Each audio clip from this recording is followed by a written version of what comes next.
You're listening to Ask the Expert on Sprott Money News. Welcome back to Ask the Expert, our monthly series here at Sprott Money News. I'm your host, Craig Hemke, and of course, it is now October of 2021. And this month's special podcast is with Ronnie Stöferle. Ronnie, of course, an old friend who's a managing partner at Incrementum in Liechtenstein, but also the principal author of something called In Gold We Trust. And man, that baby comes out every springtime in May. And if you are interested in the precious metals, I'm sure you know. I mean, you look forward to it every year. It's a special report. Gosh, Ronnie, at least 100 pages, it seems, every year, full of all kinds of good information. And so it's a real treat to get to visit with Ronnie for Ask the Expert. Ronnie, thank you so much. I appreciate it. Thanks for having me. How are you, my friend? Just doing great. And with that In Gold We Trust, like it's sometimes more than 100 pages, isn't it, Ronnie? Well, actually, the compact version sometimes is 100 pages. Yeah. The extended version, or as I call it, the triple X version, last year it was 350 pages. Oh, gosh. So you really have to take some time off, and dive into the topic. But I think it's worth. And if there's only one thing that you read about gold once a year, it should be In Gold We Trust. Most everybody feels that way. I mean, doing what I do every day and being involved in the sector, I don't know anyone that doesn't look forward to it every May. And here we are in October, and I suppose you're probably already starting on next year. I have to tell you, I think my wife looks forward to the release date most because I look like a zombie in the month before because it's just so much work. And, we're really working like almost 24/7. So it's good to hit the send button end of May and to publish it because there's lots of love, devotion, and energy that goes into this report. But I appreciate that it's really so widely followed and well regarded all over the globe nowadays. Yep. It's one of those things everybody looks forward to every May, no doubt about it. And hey, if you look forward to these Ask the Expert segments or anything else that the nice folks at Sprott Money put out, please be sure to subscribe on whatever channel you're listening to this to, or go by sprottmoney.com and click on the free newsletter so that anytime new information gets put out by Sprott Money, you're notified right away and give it a listen. And again, thanks Sprott Money for this because, of course, it's free. And that's about the easiest thing you can do. Give them a like or a subscribe. Ronnie, we've been soliciting questions on the internet and from Sprott Money customers for about the past 3 weeks since we announced that you'd be the guest. I've got 6 questions for you that I think are probably all right in your wheelhouse. Should we get started? Absolutely. All right, my friend, we will dive right in. Man, this is the topic on everyone's mind. We record this here in the middle of October the 18th. The next FOMC meeting is due in a little over 2 weeks. Everyone wants to know if the Fed's going to announce a taper, how quickly they're going to taper. What do you think, Ronnie? Do you think that the Fed will be able to fully taper their current QE program here in 2022? Well, if we take a step back, I would say the fact that the market seems to care only about this tapering discussion anymore, and that there is basically nothing else to discuss, that already shows you how dependent markets are on liquidity and dovish Fed policy. From my point of view, if you have a look, for example, at the bond market, at Eurodollar futures markets, it's clear that the market is expecting more hikes and it's expecting sooner hikes. So actually, the curve has flattened significantly, and so the market participants now really believe that central banks will react with higher rates sooner, which will then slow the economy and need fewer hikes later. So I think, Powell made it clear that first there comes the tapering and then the rate hikes. And the reaction that I see in markets now is that they will start tapering very soon. I think there is more and more pressure on the Federal Reserve regarding inflation. We heard some representatives now saying, well, perhaps it's not only transitory, perhaps it's also structurally. So from my point of view, yield curves are currently giving us a very clear signal that the chances of a policy mistake are increasing. So yes, they will start tapering very soon. They will try to appear more hawkish than the market perhaps expects, but they will start tapering in a dramatically weakening economic environment. If you have a look at GDP now, for example, it has cooled off dramatically. So I think this is the recipe for some turmoil in markets. But I think this and I think the whole tapering discussion is probably meaning some headwinds for the price of gold. I think once we have the decision, I think this could actually be the point in time when gold really starts going higher, like we saw it with rate hikes, for example, where everybody expected that gold will sell off dramatically, and then actually the first rate hike happened, and gold made its low and started to rise. Almost as if gold has been anticipating all of this all year long and selling the rumor, but maybe eventually buying the news. Absolutely. Well, we will wait and see. I think we're going to find out soon enough, and it certainly appears they're headed that way. Okay, Ronnie, let's go on to number two. You alluded to this a little bit when you were talking about policy mistakes and the Fed being a little bit behind the curve. No pun intended, I guess. The second question just has to deal with a term that's getting kicked around. I've used it now for the last 12 months at my site, and I know you've looked at this too. The word is stagflation, combination of slow or stagnant economic growth with inflation. So do you believe not only the U.S. economy, but also the global economy could be headed toward a stagflationary environment? Yeah, well, I think, we already are in a stagflationary environment. And this is something actually that for mainstream economists is just impossible to happen. But we saw it in the 1970s, and then everybody says, well, it was just because of of energy markets and the price of crude oil going crazy. Well, if you have a look at energy markets at the moment, and it's not only crude oil, it's also nat gas, it's coal and so on. I think it would be naive to think that won't affect the economy, and this is already starting. So I think for consumer discretionary, it will become quite interesting going forward, because consumers really start feeling the surge in energy prices. And over here in Europe, I think people really start fearing some sort of a blackout. They start fearing significantly higher energy bills coming in. They start fearing that we're running out of natural gas. So this will definitely affect consumer behavior. Now, I think we are already in a sort of stagflationary environment. I today read about and tweeted about the so-called slowflation environment. This was coined by Cornerstone Macro, and I think this is the way going forward. A pretty lackluster, weak economic performance with structurally higher inflation rates. So 2% used to be the ceiling, but for now, I think this is really going to be the floor. This is what my great friend Kevin Muir said. And I think that even though perhaps inflation numbers will come down slightly over the next couple of months, I think that we should expect going forward inflation rates between 3 and 4%. And this in combination with weak economic growth because of structural issues, that's basically stagflation.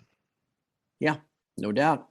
And I think that's a good segue to the third question I have for you. Gold price historically has probably had its tightest correlation with real interest rates, inflation adjusted interest rates, where you subtract the rate of inflation from your nominal yield. And if you get sharply negative real interest rates where you're losing money every year on some type of fixed investment like that, that's, like I said, historically about a 95% correlation to rising gold prices. But here we are, Ronnie, in 2021 with some of the most sharp negative real yields we've seen in decades, and yet gold prices are falling. What gives? Well, actually, that's really the big question. From my point of view, I said in an interview recently on Kitco News, and I was referring to a conversation that I had at the Beaver Creek Precious Metal Summit, and I talked to a really diehard gold bug friend of mine, and I don't use the term gold bug lightly, but because normally it's meant in a very negative way, but Yeah. for him I mean it in a really positive way. A man who really understands gold, who understands history, monetary history, and a well-read guy.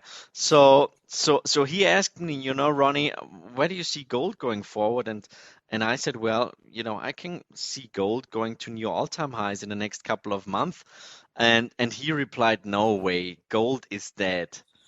So if a guy who really knows this stuff, um, you know, at a time when gold is trading $300 below its all-time highs, is telling you gold is dead. I think that tells you already quite a lot. And Yes. and I think that many diehard gold bulls have thrown in the towel.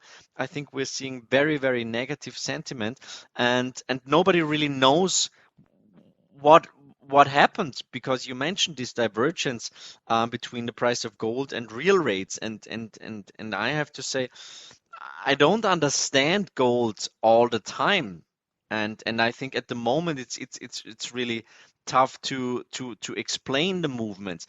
But I think first of all it is definitely the crypto market stealing attention from the gold market.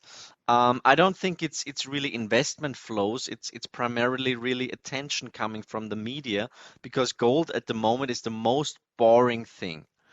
So it's of course more exciting for a journalist to write about Bitcoin and cryptos in general. Then I think, as I've said previously, the whole tapering discussion is, I think it means some headwind for gold. I think gold hates this discussion. And the third thing probably is that equity markets are still doing pretty well, although there was some volatility in markets.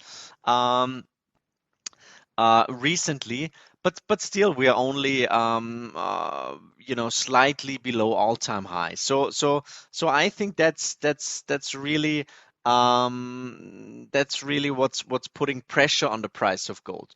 But um, you know we saw this rise in yield recently, and from my point of view, now selling gold because US Treasury yields are rising sharply is perhaps 100% right in the short term, but it is 100% wrong in the intermediate term.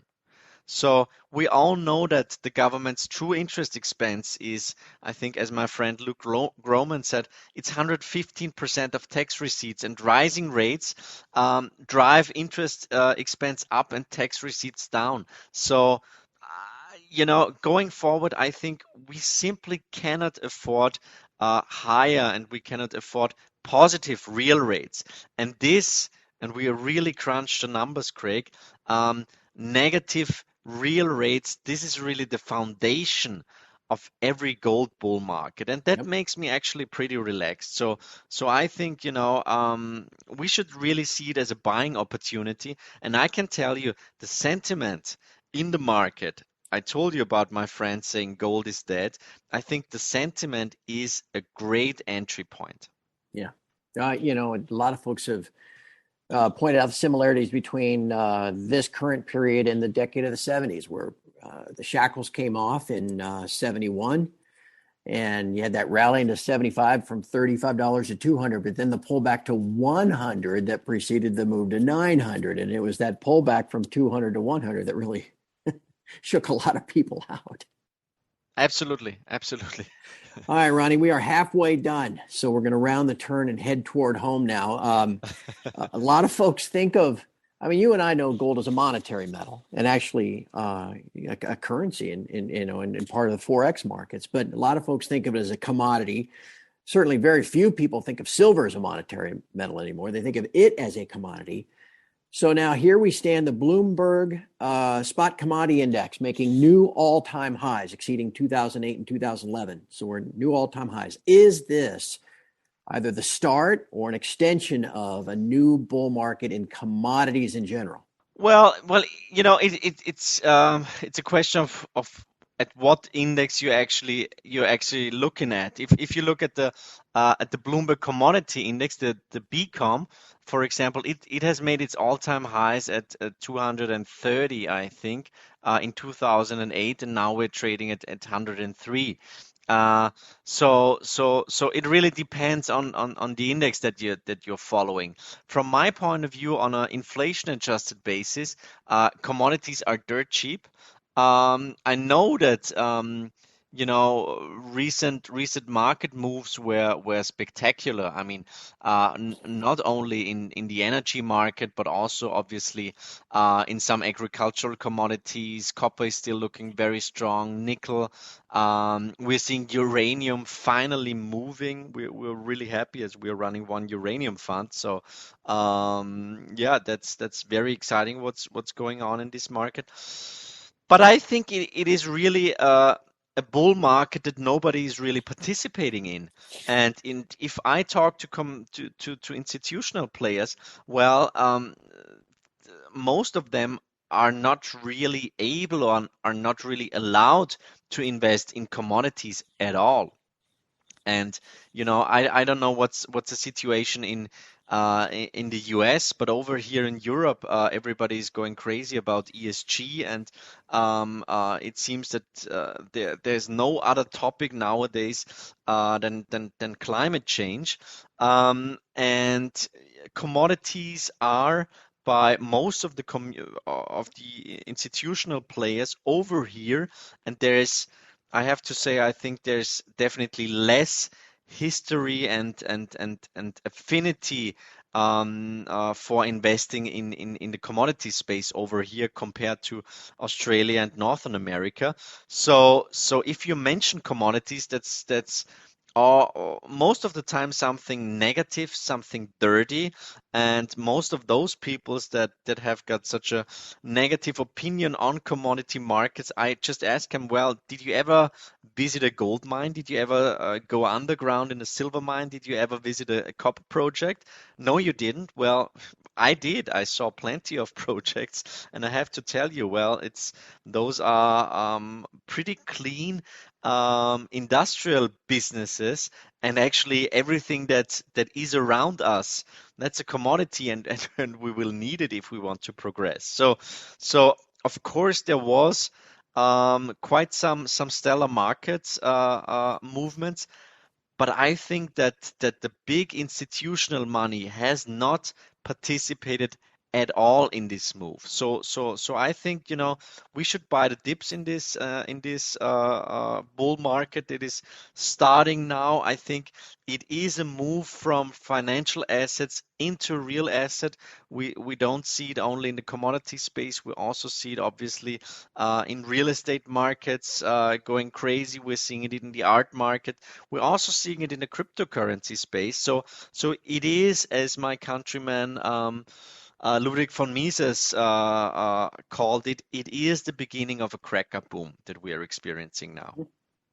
All right, that's a good segue to question 5, because as you talk about within the commodity sector, the industrial metals, Ronnie, oh my goodness, whether it's zinc or aluminum, we've seen some crazy action, iron ore and steel earlier this year. Now copper is on the verge of a move to new all-time highs, very close. So the question is, with many industrial metals having rallied, and some rallied substantially, Will silver be next? Well, hopefully. Yeah. Um, well. I mean, the gold silver ratio. Actually, I think it's pretty interesting because for our investment process, we use the gold silver ratio as some sort of inflation deflation indicator quite a lot, and um, the gold silver ratio was already telling us, well, it's we're kind of in a cool off phase, and we also always said that a strong bull market in gold needs outperformance by the price of silver, so it needs a falling gold silver ratio, which we haven't had in the last couple of months. So I think now over the last couple of weeks, we already saw some kind of bottoming process. We saw that gold didn't really react to rising yields anymore. Gold didn't really react to a stronger dollar anymore. So I think the worst is over in the gold space, which also means as soon as the price of gold starts rising again, I think that silver should continue or should start outperforming gold.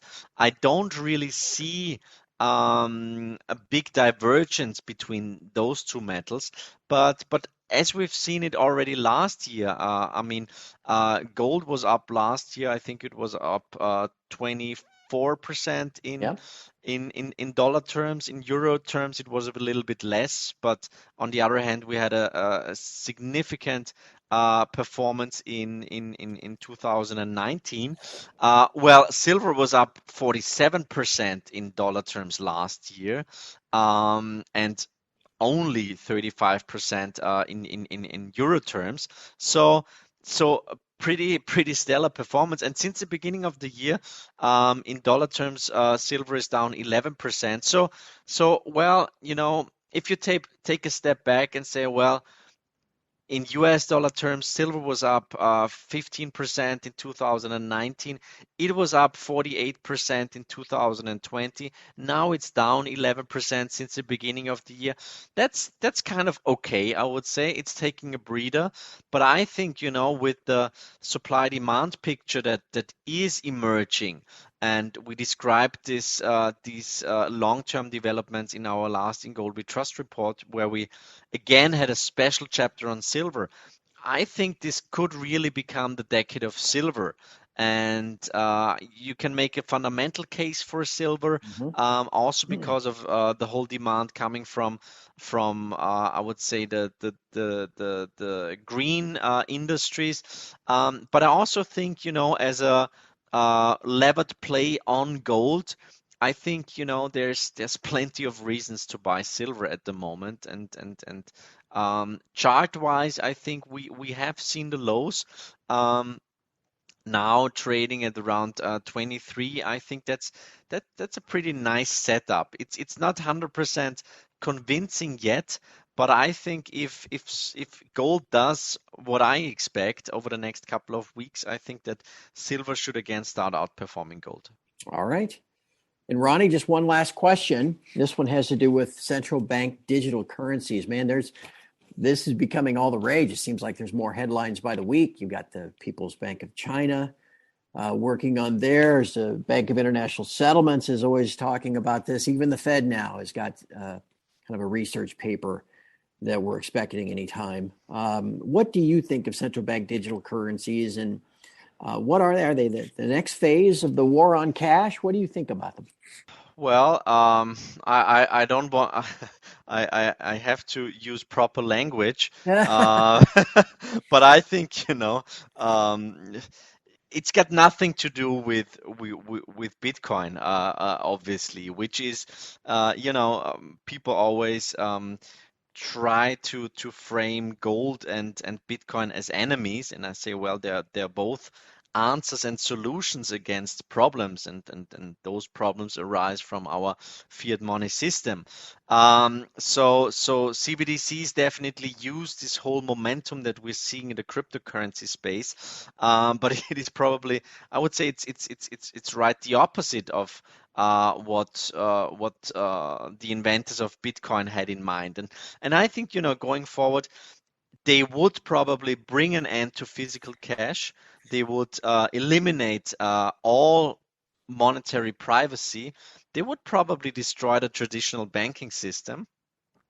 They would enable central banks to really push their policy rates deeply negative, and probably also allow the monetary authorities, the central banks, whoever, to set multiple interest rates.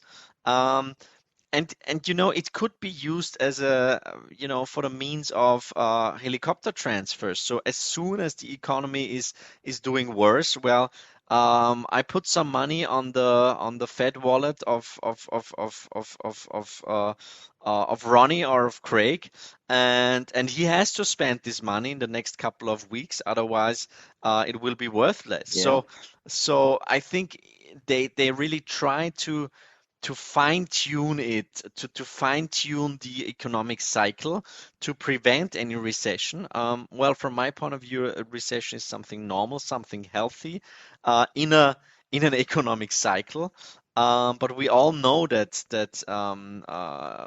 bureaucrats, as central bankers and politicians want to avoid the next recession, whatever it takes. So I think, long story short, it will be used. I think this is a very, very strong trend.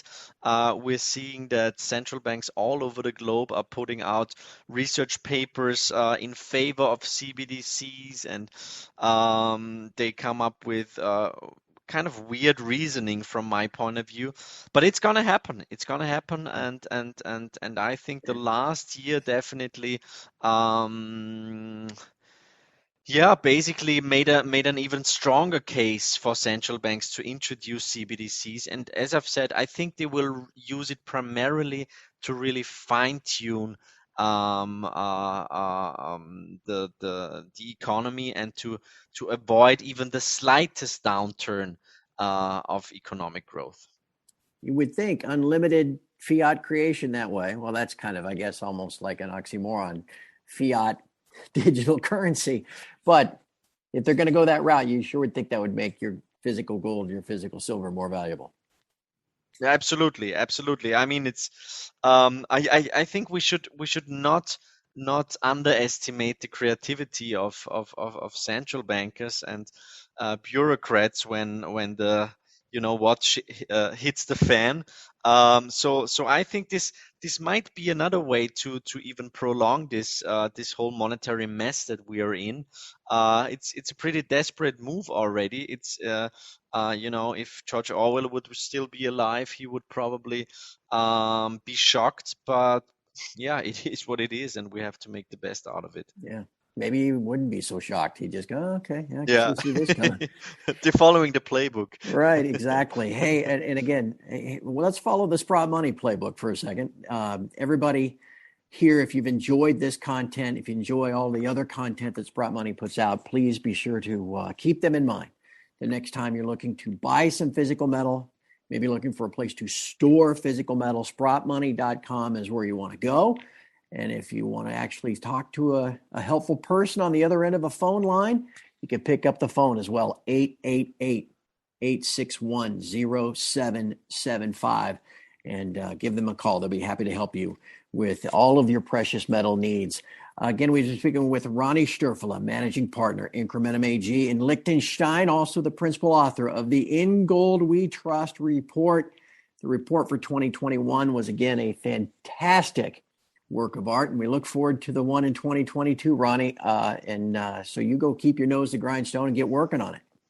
Absolutely. We'll do so, sir. Hey, thank you very much for having me again. Thank you. All the best. And thank you for your time. It's always great to visit with you. And thank you all for listening. We'll have another Ask the Expert segment next month.